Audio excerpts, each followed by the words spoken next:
Fed up with the everyday grind? Tired out by the dull routine? You want to get away from it all.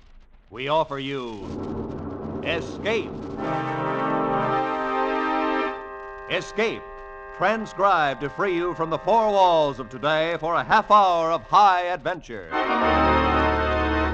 You're aboard the Orient Express, rushing through the European night, bound for Istanbul.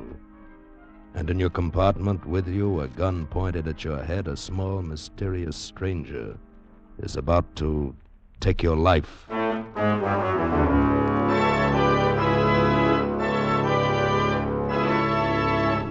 Today, we escape from reality to the tense world of Balkan intrigue as Graham Greene pictured it in his famous novel, Orient Express.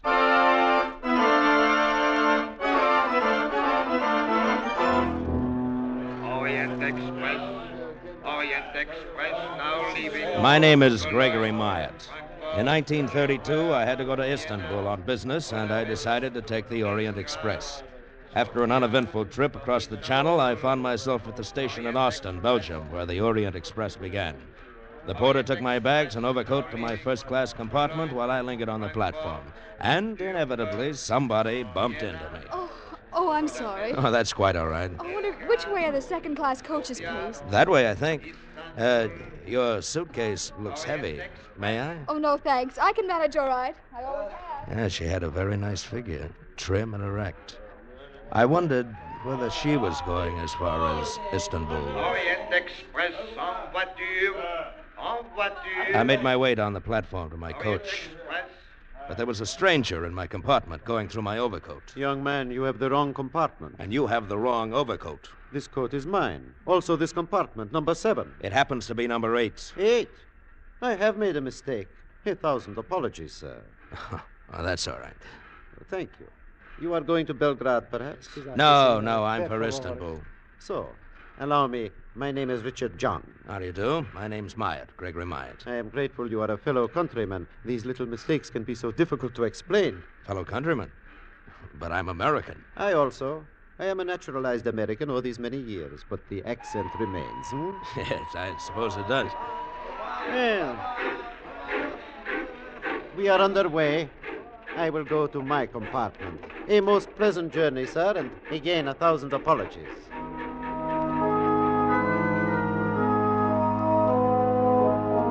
I looked at the landscape a while and then got out a book and settled down to read. And at that moment, of course, we ran into a string of tunnels, all of them pitch black. I was just about to ring for the guard to ask to have the lights switched on when the train was crashing to a stop. We were in a tunnel. I got up and groped for the door. Went into the corridor just as the lights went on. And lying on the floor was the girl who had bumped into me. Excuse me, please. One side, please. Excuse me, please. Madame as conductor, it is my duty to inform you it is not allowed for a passenger to stop the Orient Express. Mr. Myatt, if you will allow me, please. Oh, Mr. John. Hadn't we better get a doctor? I am a doctor, Mr. Myatt. Allow me. So, there is nothing wrong with this young lady. She has only fainted. Oh, good. Give me a hand, Mr. John. Let's get her into my compartment.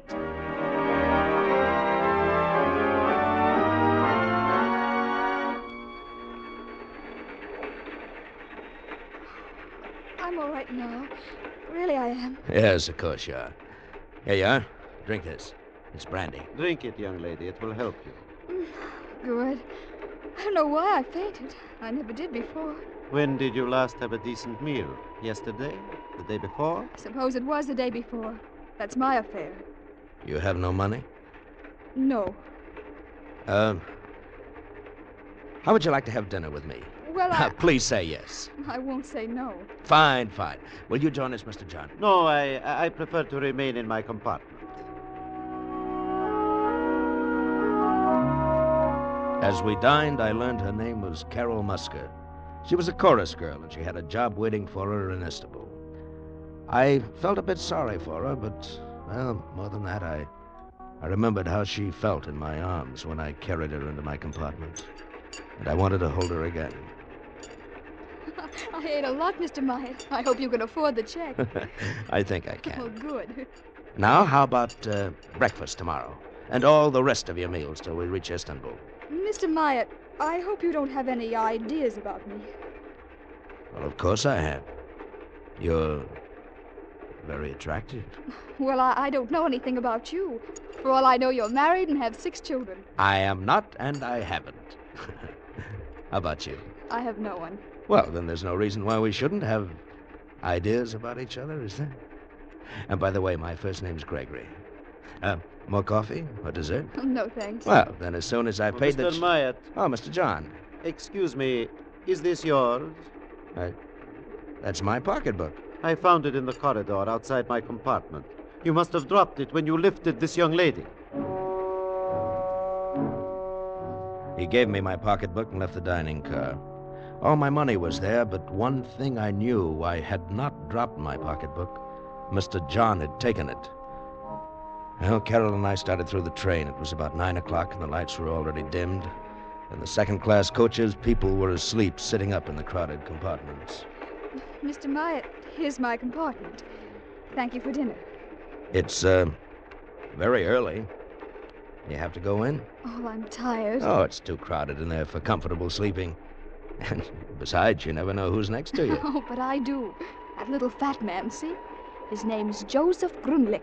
He introduced himself. Oh, he did he? You're not jealous. No. But what do you know about him? He might be a thief or a bigamist. Now or... you're being ridiculous. Well, good night, Mr. Myatt. Gregory? Carol, Yes? you might kiss me goodnight. No one will notice. All right. What? Oh, young lovers, eh? Oh, Mr. Grunlich. If you're going somewhere, sir, why don't you go ahead? Do not be angry, please. I was not spying, Mr. Myatt. How do you know my name? We all heard of the gentleman gallant enough to take Miss Musker to dinner at the good doctor's suggestion. Doctor? What doctor? Mr. John. He's a doctor, is he not? Now, if you'll please excuse me, I must get some water. I'm quite thirsty. I don't think I like that guy. Carol, how about taking my compartment? Your compartment? Or I'll get you another one. We'll speak to the conductor right now, huh?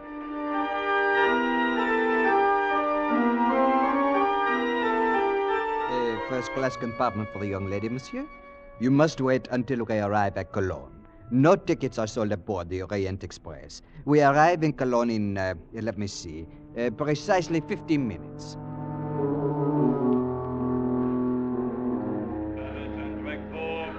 On track 2, Orient Express, leaving in 10 minutes. As we walked up to the first-class ticket window, a woman elbowed us out of the way. Please excuse me. You don't mind if I go first, do you? My train for Paris leaves any minute. Well, in that case, go right ahead. Thank you. Oh, Hans, bitte schnell. Ah, Fräulein Warren. One to Paris, Hans. My editor's got me up. She was a reporter, apparently. While waiting for her change, her eyes went past me to the Orient Express, and suddenly they widened. I followed her glance. Mr. John was just stepping back into his compartment. One moment, Hans. Change this ticket for a sleeper on the Orient Express. Make it Belgrade. Oh, you are lucky, Miss Warren. There is only one accommodation on the Orient Express left. Good. Just a moment there. We were here first. I thought you were going to Paris. Not miss. when I see Dr. Zinner on the Orient Express. Dr. Zinner. The man you were looking at was Richard John. Is that the name he's using now? Oh, Fräulein? thank you, Hans. Just a moment there. I'm taking that ticket. Mein Herr, I regret, but the lady asked for it before you did, and she is an old customer. Here's the ticket, Miss Warren.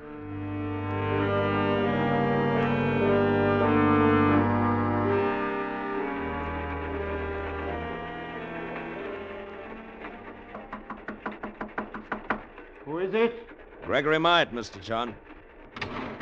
I'd like to talk to you for a moment. May we come in? Why, yes. Yes, of course. You are feeling better, Miss Musker? You are getting enough rest? Yes, thanks. That's why we're here. Miss Musker's taking my compartment, and I'm staying in here with you. I wish I could oblige, but I prefer my privacy. Why is that, Dr. Zinner? My name is Richard John. Where did you hear otherwise? From a newspaper reporter who saw you in the station at Cologne. Oh. I don't know what it's all about, and I don't much care, but Miss Musker is going to have my compartment, and I'm going to move into this one with you. Any objections? No. In fact, both of you shall stay here with me. What the devil? Gently, Mr. Myatt. Yes, a gun. I am an excellent shot, believe me. Oh, Greg. We shall all stay, I insist. Lock the door, Mr. Myatt. That's fine. Now, just who are you, Mr. Myatt? Who am I? A police spy here to keep me from getting to Belgrade? No, that's You ridiculous. surely don't expect me to believe your story about some... Mr. John! Mr. John! That sounds like the reporter from Cologne. Tell her she has made a mistake. Tell her, Myatt. Go away. You've got the wrong compartment. My name is Myatt. I'm a reporter. Mabel Warren, London Clarion. Myatt, put your arm around Miss Muska. Open the door part way, just enough for her to see both of you. I shall be behind the door. And remember, I have a gun. Oh, you're not the man I'm after, are you? My name is Myatt. I haven't the slightest idea where you can find your Mr. John. Well, I'll find him. He's on the Orient Express somewhere. Excuse me for interrupting your, Excuse me for interrupting you. Good night, Mr. Myatt. Bolt the door, please. Oh, perhaps you really are only an American businessman, Mr. Myatt. In that case, I owe you an explanation. Sit down. He told us a fantastic story. He was a political exile from his own country. He'd been forced to leave 5 years ago, and now he was going back to lead a rebellion, to overthrow the government by a coup d'etat. And to me, it made very little sense.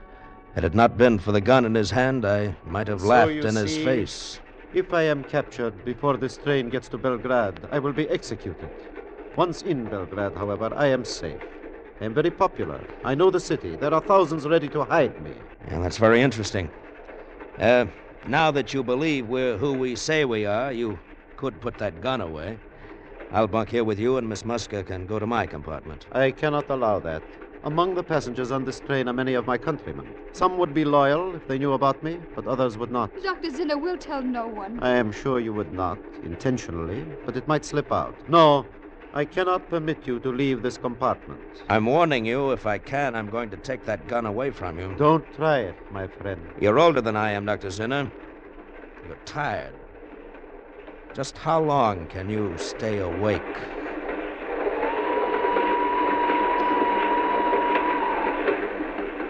I sat with Carol on one seat. He was across from us, the revolver in his hand. And it got later and later and later. I'm tired, Greg. Now just close your eyes then, Carol. Are you sleepy, Dr. Zinner? Not yet, Mr. Myatt. Carol was asleep on my shoulder. I fought to keep my eyes open, but I dozed off. And then somehow I came awake. I lifted my head. Dr. Zinner was asleep. I reached across and grabbed the gun. Oh, Greg! It's all right, Carol. I've got it. Well, Dr. Zinner? You are right, sir. I tried to stay awake, but... Stay here, Carol. I'm going to locate the conductor. I'm going to tell him what's been going on. Oh, no, you must not. I shall never get to Belgrade. Greg, they'll kill him. No, we're still outside his country. He won't be hurt. But if you report me to the conductor, I shall be put off the train. Well, in short, no harm done. I'll be back soon, Carol. I left the compartment and started down the corridor. I heard a noise behind me, and as I turned, I caught a glimpse of a shadowy figure, one arm raised high above my head. And then the arm swung down, and something hard and heavy crashed against my skull. And I fell into a pool of blackness, and I knew nothing more.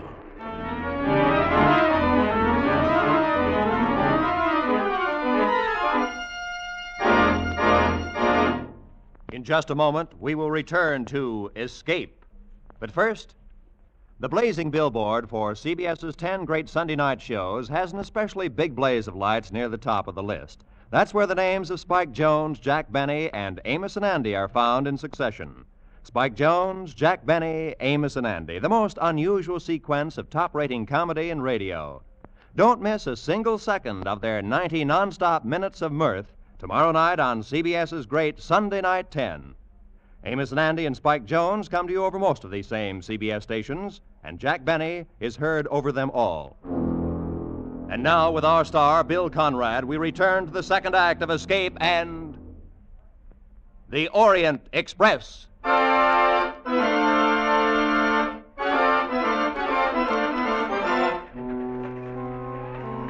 How much later it was when I opened my eyes, I don't know. Whoever had hit me had done an expert job. Might have been Zinner or even Carroll. Had no way of knowing. The gun was gone. I dragged myself to my feet and stumbled down the corridor back to compartment number 7, but it was empty. Perhaps they'd moved to my compartment. I hurried to it. No, there was nothing in my compartment. My bags were gone, even my overcoat. Inside, I began to feel a strange, unreasoning fear. Why was it so quiet? Where were all the other passengers? I went along the entire corridor.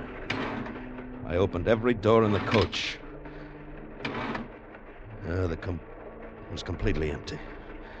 I felt as if I were going crazy. And I lost consciousness again.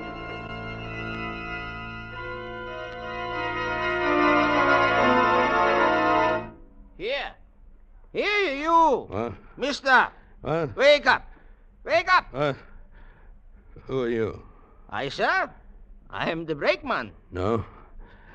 Tell me, what happened to everyone? This coach was full. I got on at Austin. Dozens of people got on at Austin. Oh, no, sir. This coach is empty, and it comes only from Regensburg. Regensburg? Huh? No, it's from Austin, I tell you. Look, compartment 8. This was mine. My bags, my overcoat, they were here, and now they've disappeared. Yeah, what was that? Oh, that is only the switch engine. We're on the yards outside Vienna. This coach is a deadhead. It was put on at the Orient Express at Regensburg, and now we take it off. Deadhead? You mean... No, it's not my coach at all. The regular coaches are... The Orient Express is in front of us, sir. If you do not want it to leave without you, you had better hurry, sir. Don't worry, I'll make it. The Orient Express was just getting underway when I dropped off the front of the Deadhead. I had plenty of time to run up alongside and swing aboard. I made my way through the train to my coach and knocked on the door of Zinner's compartment. Open up in there. Who is it? Gregory Myatt, open the door. Come in, please. Lying on the berth, bound and gagged, was the reporter, Miss Warren. And standing beside her, gun in hand, was not Dr. Zinner, but Joseph Grunlich. You have a very tough skull, Mr. Meyer. I should have hit you a little harder, no? Where is Carroll? Where is Dr. Zinner? Why have you tied up this reporter? Oh, please, not so fast. First, as to Miss Warren. I have tied her to prevent her from interfering with Dr. Zinner. Had I allowed her to file her newspaper story, Dr. Zinner would never get to Belgrade. I happen to be an ardent follower of Dr. Zinner. I was standing watch last night when you dashed into the corridor, Mr. Myatt. You had this very gun in your hand. You had obviously broken away from Dr. Zinner. Fortunately, I had a blackjack. Where is Carroll and Dr. Zinner? Do you promise to do nothing to interfere with Dr. Zinner's plan? I promise nothing. No, be reasonable. The Orient Express will soon cross the border into my own country. It makes only one stop at the border for passport identification. After that, you are involved no longer. Why be stubborn? All right, Grunlich. I won't interfere. Mr. Myatt, I thank you. You may go now. Dr. Zinner and Miss Musker are next door in your compartment. Dr. Zinner was seated on one berth dozing, and Carol lay on the opposite berth fast asleep, traces of tears on her cheeks. She shivered. I covered her with my overcoat, and she woke up. Gregory, I didn't know where you were. Go back to sleep. Oh, I searched everywhere. I didn't know what to do. When I came back here, oh, I was so tired. Dr. Zinner made me go to sleep. Everything's all right. In a few hours, everything will be fine. Now, close your eyes and go back to sleep.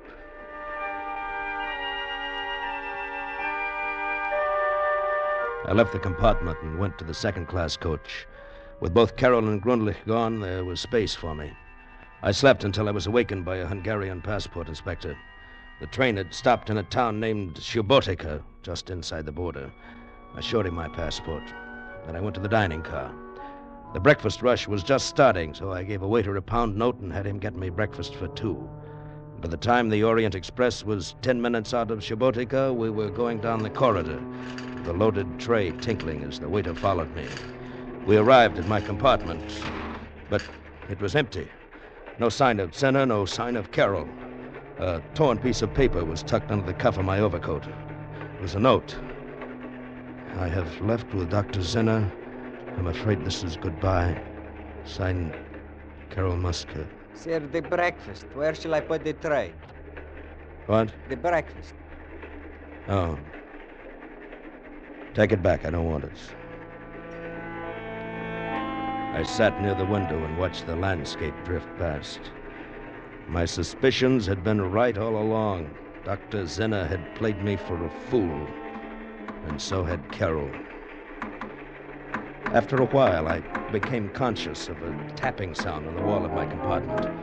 It kept on, and suddenly I realized that it was coming from the compartment next to mine, someone's heel banging against the wall. It took only a minute to get next door. It was Miss Warren, the reporter, all tied and gagged. Oh, thank goodness. I thought you'd never hear me. Where's Grundlich? Where are the others? You mean you don't know what's happened?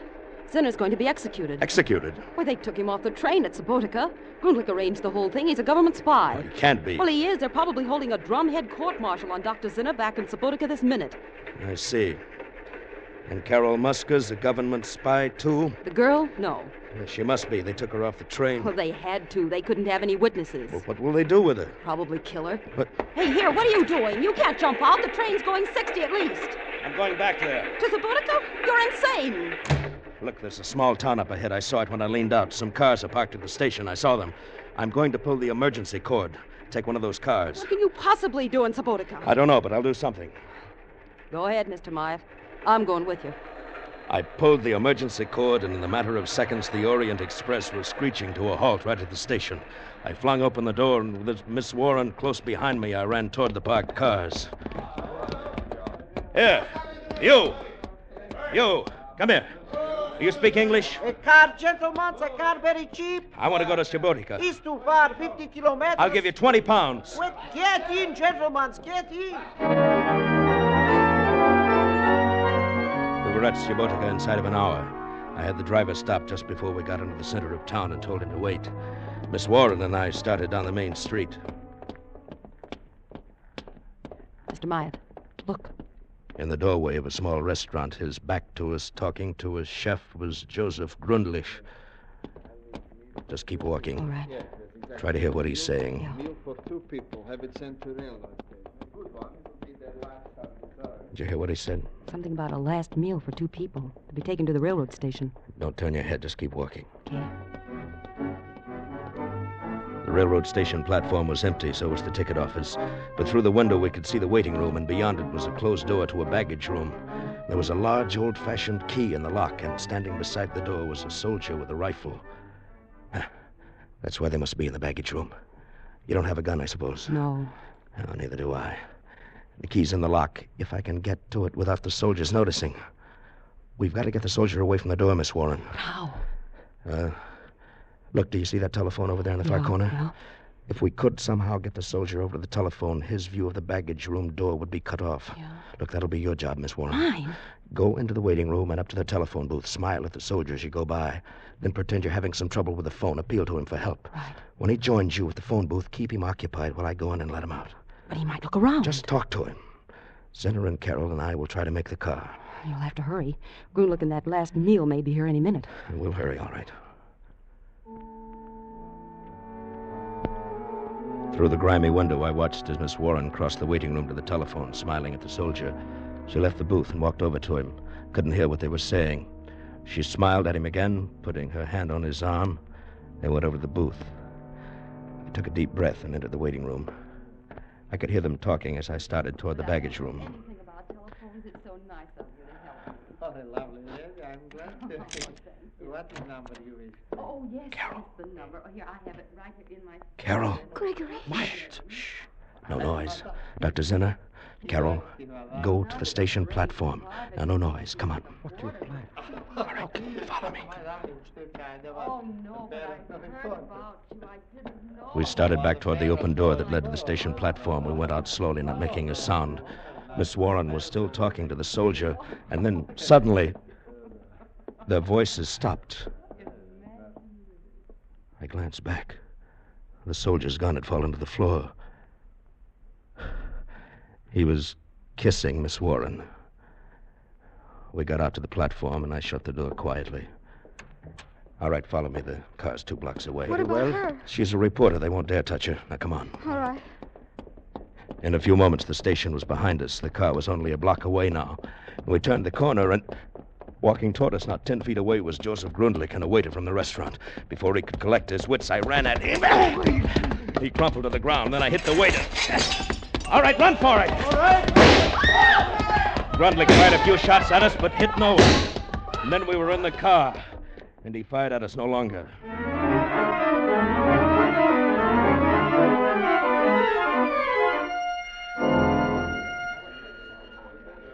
En voiture, Orient Express, all aboard. Goodbye, Dr. Zinner. You sure you won't come along? Oh, I stay here in Belgrade. I shall be all right now, thanks to you. Goodbye, Mr. Myatt. Goodbye.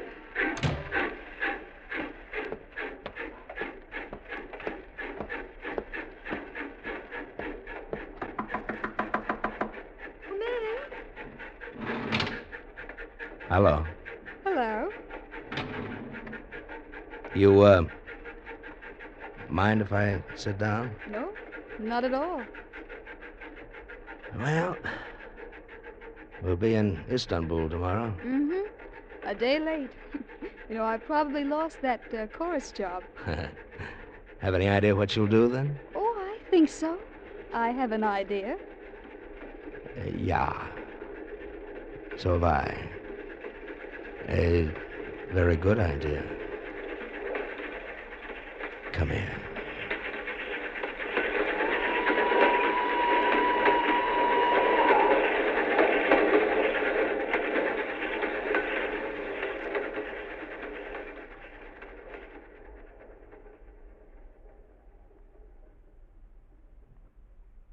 Escape is produced and directed by Norman MacDonald. Today, we have presented transcribed Orient Express by Graham Greene, adapted for radio by Sheldon Stark and Walter Newman, with editorial supervision by John Dunkel. Starred as Gregory Myatt was Bill Conrad. Featured players were Edgar Barrier, Hans Conried, Gloria Grant, Harry Bartell, Ann Morrison, Jack Crucian, and John Daner.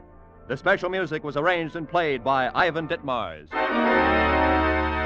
Next week, you are alone in the steaming jungle with 3 men. You know that one of them is a desperate criminal, a man you've come here to arrest, but you don't know which one. You'll have to find him before he can save himself by killing you.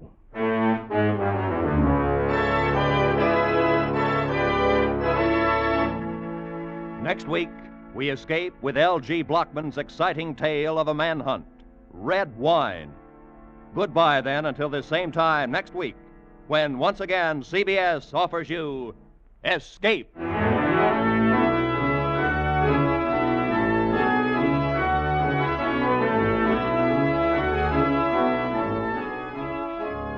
Looking for more escape drama? There'll be more coming along on CBS tonight, when most of these same CBS stations will bring you The Adventures of Philip Marlowe and Gangbusters. They're both regular Saturday night features on CBS. Now, stay tuned for 5 minutes of the latest news, to be followed immediately by the Let's Pretend program over most of these same CBS network stations.